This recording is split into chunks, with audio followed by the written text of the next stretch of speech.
Hello. बोलिए प्रेम से श्री सद्गुरु। बड़ा उदास लग रहा है, क्या बात है? प्रसन्नता होनी चाहिए। ध्यान करने वाले भीतर से प्रसन्न होते हैं, चेहरे पर भी खिलता है। और उदासी अगर दिखता है तो लगता है कि भीतर भी कुछ नहीं जा रहा है। बोलिए प्रेम से श्री सद्गुरु महाराज की जय। श्री सद्गुरु महाराज की जय। श्री सद्गुरु महाराज की जय।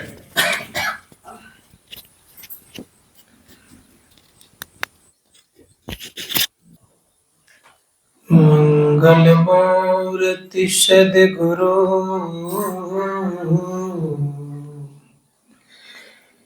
मिलवै सर्वाधार। मंगलमय मंगल करन बिनवा बारंबार। धन्य धन्य सद्गुरु सुखदां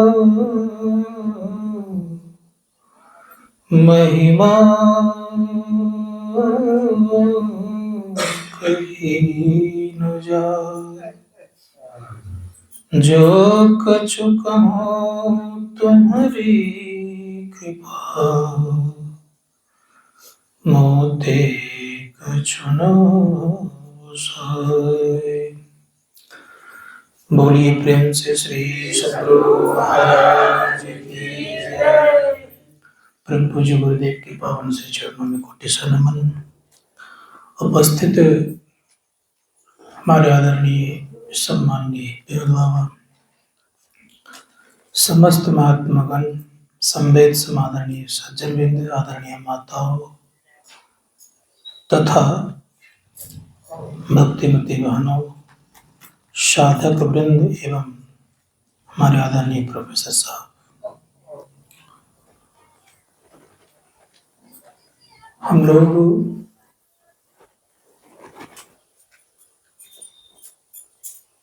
कुछ खोजने आए हैं।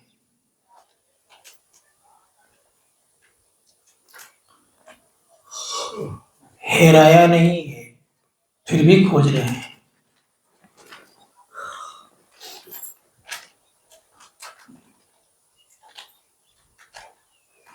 मन में होगा कि हेराया नहीं तो खोज क्या रहे हैं। अंतर इतना है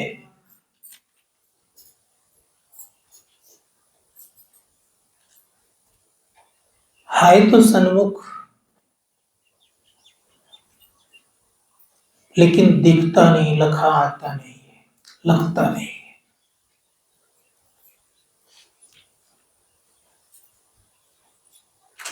तो हम लोग क्या करते हैं,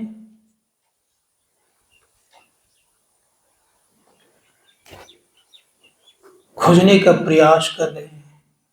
उदाहरण देता हूं, एक सर्फ का आंख का ऑपरेशन करते में इस पे देख रहा था,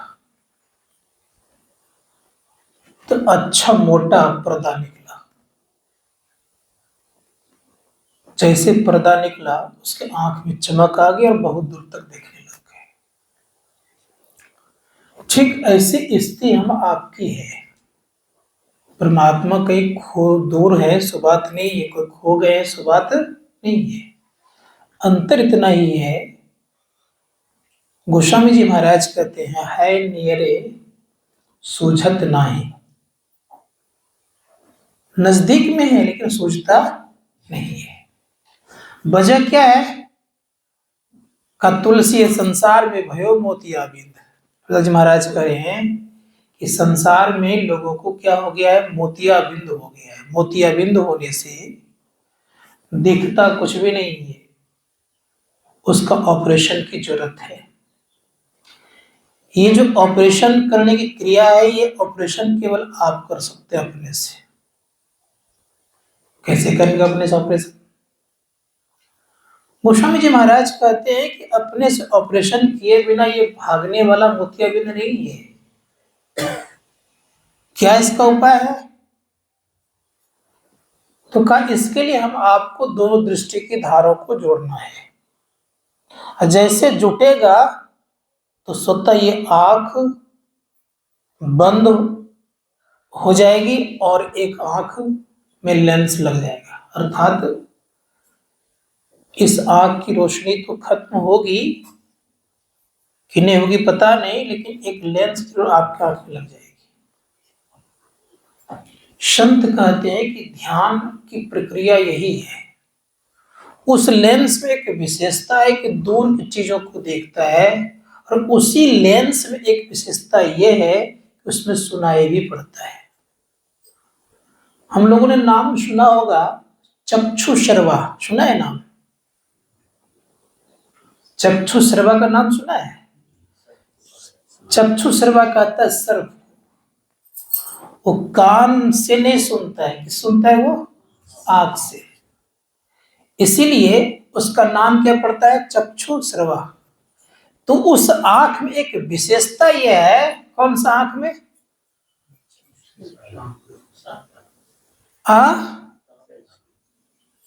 सर्प के आंख में विशेषता है कि वो सुनता भी और देखता भी है। लेकिन हमारे अंदर के आंख में भी एक विशेषता है कि आपको दिखाई भी पड़ेगा और सुनाई भी पड़ेगा। कहते वो कौन सा आंख है? तो दिव्य दृष्टि से दोनों क्रिया नहीं होती है, लगभग कि होती है, दिव्य दृष्टि से भी देखते और सुनते हैं, लेकिन माया का देखना और सुनना होता है। संत लोग कहते हैं कि आत्मदृष्टि से परमात्मा को जानते हैं। इसीलिए इसके लिए हम आपको क्या करना पड़ेगा? ध्यान करना पड़ेगा। तो चक्षु सर्वा बनना पड़ेगा ना हम लोगों को, कि नहीं बनना पड़ेगा?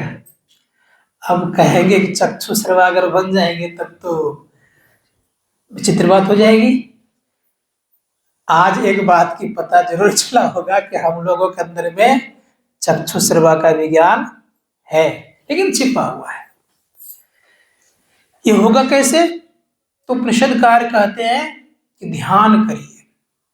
ध्यान करेंगे तो आप देखना और सुनना दोनों काम कर सकते हैं। अब बात रह गई है कि ध्यान क्या चीज है। ध्यान ध्यान ध्यान खूब करते हैं लोग। मन के सिमटाव को हम ध्यान कहते हैं, याद रखिएगा। दृष्टि के सिमटाव को हम क्या कहते हैं? ध्यान कहते हैं। मन के संकल्प विकल्प को समाप्त करने को हम क्या कहते हैं? ध्यान कहते हैं। मन को निर्विषय करने का नाम क्या है? ध्यान है। तो शास्त्रकार कहते हैं कि संकल्प विकल्प रहित मन जिसमें हो जाएगा उसमें हमारा ध्यान बनना प्रारंभ हो जाएगा। अब कहेंगे क्या ध्यान के जो 8 अंगों में 7वां अंग जो ध्यान है, इसके 6 जो पहले है, क्या इन सबों से मन निर्विषय नहीं होता? आप विचार करके देखिएगा कि इन सबों से मजबूती आती है, लेकिन निर्विषय कब होगा आपका जीवन में? ध्यान के द्वारा। महर्षि पतंजलि जी महाराज कहते हैं चित्त वृत्ति निरोधा इति योग, अर्थात चित्त वृत्तियों का निरोध जब हम करते हैं तो योग कहलाता है। योग किसको कहते हैं? योग कहते हैं जोड़ने को। क्या चीज जोड़ा जाए? तो हमारी दृष्टि की धारें बिखरी हुई है, फैली हुई है, इसको सिमटना है। कैसे हम सिमटेंगे? तो शास्त्रकार कहते हैं कि अगर सिमटना चाहते हैं तो आपको एक उदाहरण देता हूं मैं। कभी कभी दीवार के लगे हुए कील पर देखेंगे तो देखते देखते केवल कील ही दिखेगा। गौर समझिएगा थोड़ा सा। दीवार पे लगे हुए कील को अगर आप देखते हैं, जब तक आपकी दृष्टि फैली हुई है तब तक आप दीवार सहित कील को देखेंगे, और जैसे दृष्टि सिमटेगी तो दीवार छूट जाएगा और दिखेगा क्या? कील। कहते ठीक उसी प्रकार से जैसे ऐसी स्थिति आ जाएगी तो आपका ध्यान बनना प्रारंभ हो जाएगा। हमारे बाबा भी कह रहे थे कि अंधकार में ठहरना सीखो, ठहरना जानो। हम लोग जितने भी यहाँ पर लोग हैं, विचार करिएगा थोड़ा सा, अंधकार में कितने देर ठहरते हैं। अगर अंधकार में आप ठीक से ज्यादा अगर 1 सेकेंड भी ठहर जाए तो आपका अंदर में प्रकाश रहेगा। इतना ताकत आपकी दृष्टि में है। विचार करके देखिए, 1 क्षण अगर अंधकार में ठहरते हैं तो मन क्या होता, अंधकार में ही भागते फिरते रहता है, इधर उधर दौड़ लगाते रहता है। हम लोगों को कभी कभी मोटा ग्लास का चश्मा लगता है, लग गया होगा किसी किसी को, देखे ही होंगे जरूर। हमारे गांव में एक बीड़ी पीने वाला बड़ा शौकीन व्यक्ति था। वो धान का मोरिया क्या बोलते हैं उसको, बिचड़ उखाड़ने के लिए गया, तो संजोग से बीड़ी का तो बैंडल लिया उन्होंने, मुट्ठा ले लिया, लेकिन माचिस वो भूल गया। लेकिन उसका ग्लास जो था इस चश्मे का बड़ा मोटा था, बहुत पावरफुल वाला था। तो उसने क्या किया कि सूर्य के प्रकाश ऐसे किया, चश्मा को बीड़ी लगा के पी लेता था। तो मैं वहां पर था, ये मैंने कहा माचिस कहाँ आपका? कल के बिना माचिस का मेरा क्या कहते हैं बीड़ी लग जाता है। तो मैं भी आश्चर्यचकित हो गया।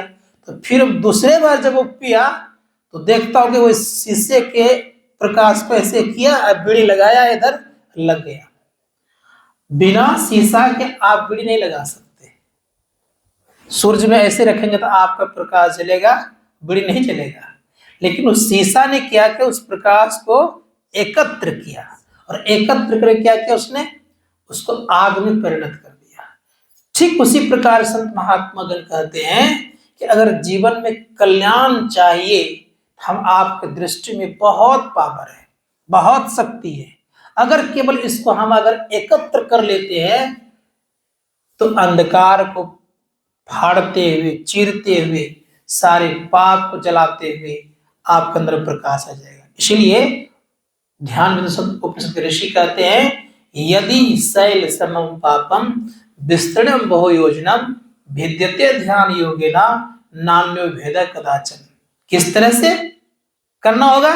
हमारे परम पूज्य गुरुदेव कहते ध्यानाभ्यास में आए हुए हम आप हैं। किसमें आए हैं? ध्यानाभ्यास में। कैसा बनना होगा? तो कहा चातक की तरह बनना पड़ेगा। चातक एक पक्षी होती है, उस पक्षी का स्वभाव है, एक चातक होता है, एक चकोर होता है। याद रखिए, 2 तरह की पक्षी होती है। चातक पक्षी स्वाति बुंद की प्यासी होती है। स्वाति बुंद में जब नक्षत्र स्वाति नक्षत्र जब आता है, उसमें जब मेघ लगता है तो उस मेघ को देखती रहती है। उसी पानी से वो क्या करते हैं, सुखी हो जाती है, उसकी प्यास बुझ जाती है। लेकिन चकोर क्या करती है? तो चकोर पक्षी केवल चंद्रमा जिधर जिधर घूमता है उधर उधर वो अपना सर को घुमाते रहता है। चंद्रमा के ओझल होते ही वो छटपटाने लगता है। अगर बगल में कोई आग जला दे तो चंद्रमा समझ उसी में वो कूद जाती है पक्षी। तो संत महात्मा गण कहते हैं कि चकोर का ये स्वभाव है चंद्रमा को देखना, और चातक का स्वभाव है केवल मेघ को देखना। तो हम लोग को किस तरफ बनना होगा? चातक की तरफ बनना होगा। किसकी तरफ बनना होगा?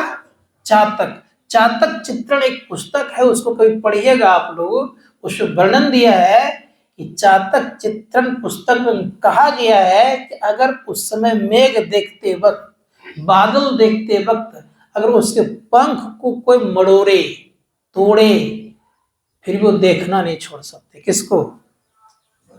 मेघ को, बादल को। इतना उसमें देखने की क्षमता होती है, और इसी कारण से उनकी मुराद भी पूरी हो जाती है। हम आप अगर अपने अंदर का मेघ रूपी क्या है भीतर में, मेघ रूपी अंधकार को अगर देखने में इस तरह अगर सक्षम हो जाए तो आपकी भी मुराद पूरी हुए बिना नहीं रहेगी। बात समझ आ रही है?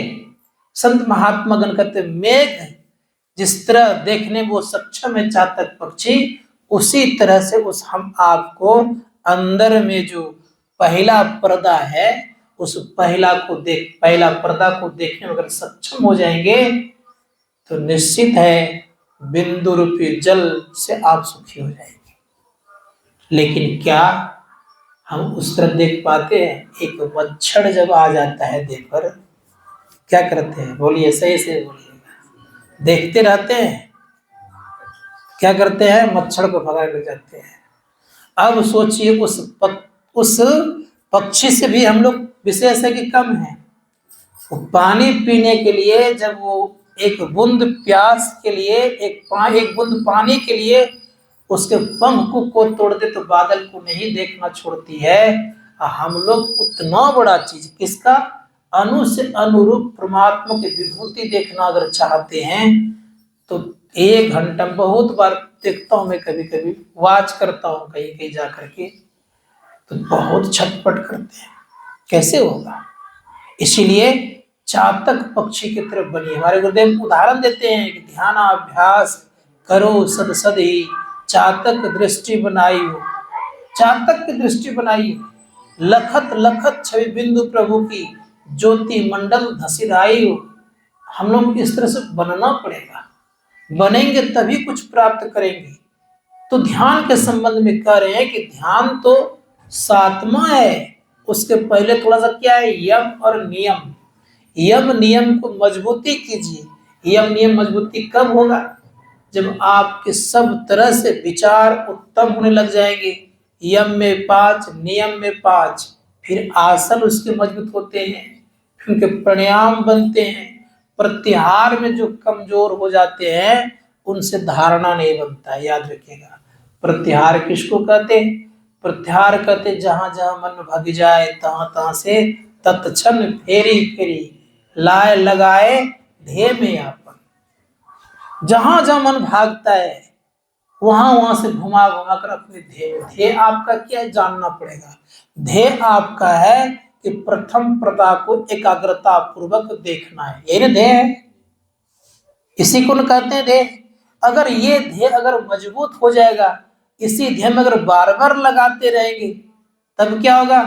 तो कहा कि जैसे बार बार लगाइएगा, लगाते लगाते लगाते आपको क्या मिलेगा? तो धारणा मिलेगा। धारणा कहते हैं अल्प टिकाऊ।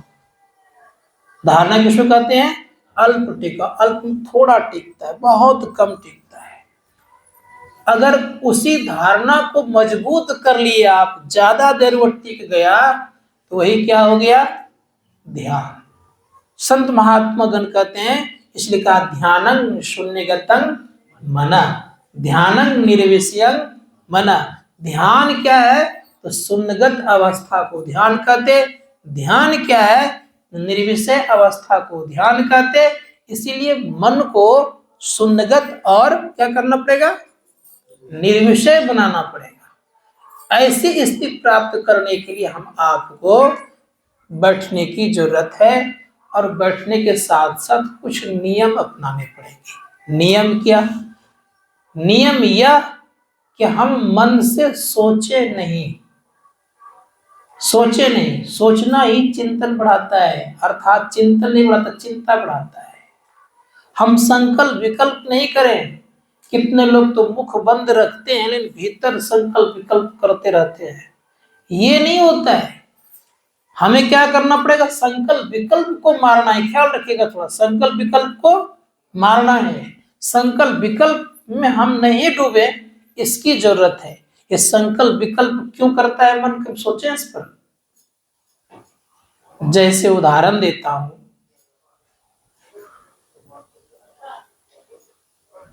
जिसकी आदत जो चीज की पड़ जाती है तो उसको क्या कहते हैं? वही काम करेगा वो। तो मन का काम है क्या करना? संकल्प विकल्प करना। बुद्धि का काम क्या है? तर्क वितर्क करना। चित्त का काम क्या है? कंपायमान करना। और अहंकार का काम क्या है? मैंपन का बोध दिखाना। ठीक है? ये चारों का अपना अपना काम है। इनके काम से अगर इसको छुड़ाइएगा तो जल्दी छोड़ेगा, लेकिन छुड़ाना तो पड़ेगा आपको। क्यों छुड़ाना पड़ेगा? कि आपको आगे बढ़ना है। जैसे उदाहरण देता हूं, पहले जमाने के लोग क्या करते थे? तो धोती पहन लेते थे, कैसी तरह कपड़ा पहन लेते थे। क्या उसी अवस्था में आज पहनते? वृद्ध लोग भी उस तरह पहनते हैं। नहीं ना पतले, देखे तो है ना। क्यों बदल गए आप? इसलिए बदले कि संसार में कुछ न कुछ परिवर्तन हुआ तो बदल गए। लेकिन मन में परिवर्तन आ जाए, ये बदलाव क्यों नहीं हो रहा है? ये बदलाव होना चाहिए, होना चाहिए। उस समय लोग मोटे मोटे कपड़े पहनते थे, कहाँ कंट्रोल वाला पहनते थे ना आप लोग, याद दिला रहा हूं केवल, मोटे कपड़े मोटे सब कुछ पहनते थे। लेकिन आज क्यों महीन की तरफ चल गए? कारण क्या हुआ?